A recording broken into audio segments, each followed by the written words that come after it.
Hello everyone. Today I'm going to show a quick overview of the latest KDE Neon Plasma operating system. Um, this is based on the Linux operating system, and I'm showing this video on real-time basis, so there's nothing being fast forwarded or anything. Um, the purpose of this video is to tell you that how more than a decade old laptop can still run something beautiful such as KDE Neon Plasma as a daily driver. And I'll start off with quickly showing you about the current operating system as well as the current machine that I'm having. This is one of my oldest laptops which I have. So if I quickly go to about the system, you can see that this is a Intel Core i3 third generation processor with around 8 GB of RAM, built-in graphics, and this is an HP machine, and it's running the latest update, that's KDE Plasma version 6.7.4. The KDE framework versions is 6.28.0. It's running on Wayland graphic platform, so everything is up to date on this machine. And as you can see, it's still functioning as a good daily driver. Now, I'll also tell you about this operating system. So let me just take you to the welcome screen of this operating system. Of course, there is some delay here and there, but nothing of much concern. I can still run this machine as a daily driver, as you would see. So KDE Neon operating system, if you are not aware of, there are two types. There are many types of graphical environments. KDE Plasma is one of the most beautiful desktop environments that you can have on Linux. And this is of course free and open source, just like anything in Linux. Um, it's simple by default. It's made for being usable out of the box. So all your familiar applications will be right there. The UI itself is quite easy to understand. You have your visual Windows style taskbar here. You have your application launcher equivalent of the start menu. You have your quick app launchers, docked here. You have your usual controls, your widgets and everything. You have your clock and your peak at desktop control. Then you have your keyboard shortcuts. You have something called K-Runner, which is like a universal search, just like you have on macOS. Again, KDE Connect is a very well-known application which is used to have a very good connectivity between your operating system and your Android phone. I'm not sure about iOS, but of course this works on Android like anything. And this is equivalent of your PC Connect on Windows. Um, right off the bat, you have all the usual applications available on Linux, like VLC Media Player, GIMP, Krita, Blender, anything. The list is endless. One good thing about running Linux operating system is that you have absolute control over your telemetry. So as you can see right now, I've moved it all the way to disabled. I can choose to share, different level of system information and usage statistics if required. But there's nothing stopping me to keep it at disabled, which is definitely not possible in Windows operating system and also not possible on Mac OS. So yeah, very simple to use operating system, and you can see um, the the foremost capability or the most the strongest point of KDE Neon Plasma is that not only you are running KDE, but you are running it the way it should have run. That is KDE Neon Plasma. So Neon is the operating system built on Ubuntu, which is having KDE Plasma as a desktop environment. So you are assured that all the updates which are coming to KDE Plasma would be delivered to you as soon as possible. And KDE Neon is known for its beautiful and rich GUI, user experience, beautiful look, something which looks way polished than any version of Windows, and in my opinion, even macOS. So you have your quick settings where you can choose the theme of your window of your desktop. You can have um, wallpapers. You can set wallpapers out here. Of course, you have inbuilt wallpapers, and I just clicked on it, so they are loading.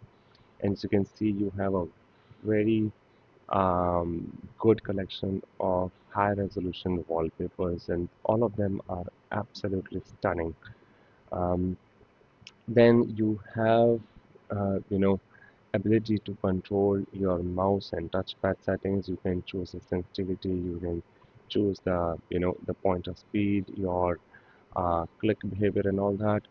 Plus, you can have a detailed control over your sound devices.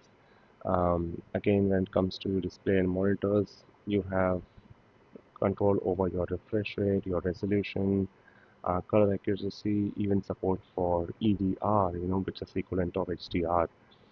And you have very good accessibility options out here.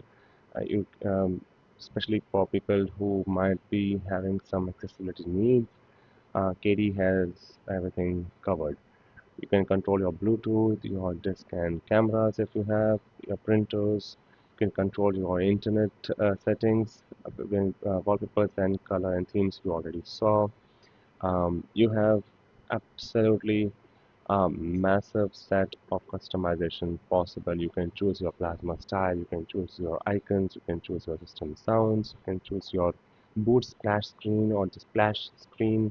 Themes, of course, are already there. You can download more. In fact, there's nothing stopping you from going um, all around. And then you can choose the animations speed. You can choose the desktop effects. um, of course, you have the uh, control over login screen locking behavior.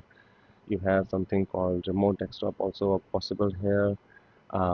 There's a nifty user feedback option where you can share the feedback directly. You have options about spell check, region setting.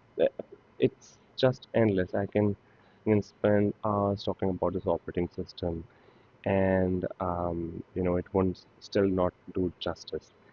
And you can see my wallpaper is one of the ones which I showed earlier. It's the stock wallpaper only. I have couple of folders and couple of files placed on the desktop just to give you a feel how it will look. This is how the application launcher looks like. Everything is neatly classified in sections, so you can search them easily, or you can use the search window on top to search them. Of course, you have your options for shutdown and restart. You have your application dock here, where all your favorite applications you can pin, and you can just simply launch them by clicking here. So right now I've clicked on a Microsoft Edge browser, and as you can see, this is how it is loading. Um, do keep in mind that this is a 15-year-old machine, and so even in this state, it is highly usable. I can launch, YouTube and just show you how well this operating system is still, making this um, mammoth of a machine usable. And that's one of the strongest point of Linux operating systems, and the foremost reason I switched from Windows operating system after Windows 10. I had a very brief time with Windows 11. I didn't like it. I still don't like it. I immediately moved to Windows. I'm sorry. I immediately moved to Linux operating system. And as you can see, the web page is already loaded. You can scroll down. Of course, the performance is not the best of web page performance, but still, hey, we already know what we're talking about in terms of specifications. Um, as I was showing earlier, you have your quick tools here on the right hand side. So you have the calendar, You have the option to control your status and notifications. If you click on the Wi-Fi settings, you can choose your Wi-Fi, you can choose your connected devices, you can choose your system volume. You have again the peek at desktop button, which will icon. I'm sorry, which will move you, which will temporarily show the desktop, by moving away with the windows. And I've pinned the system settings on my app dock only. And yeah, as you can see, the file system here is Dolphin file system. It's highly customizable, feature loaded. All the features that you can think of are already there in Dolphin file browser. And that's about it. So I think in terms of updates, in terms of look and feel, in terms of control, KDE Neon Plasma operating system, KDE Plasma Neon operating system has got me covered, and I get to enjoy this beautiful, desktop environment without compromising too much on the usability front. And like I said, this is still letting me have a wonderful time with my 15-year-old laptop, which would definitely bleed under Windows 11 and even Windows 10 maybe.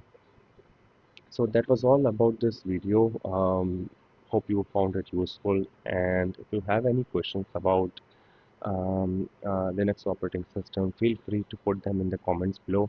I would be glad to help you out or help answering your queries. If you have any experience with Linux operating system, please share. I would love to hear about that as well. For now, thank you so much for watching this video. Please do subscribe to my YouTube channel to stay in touch with all my uploads. Have a great day and take care.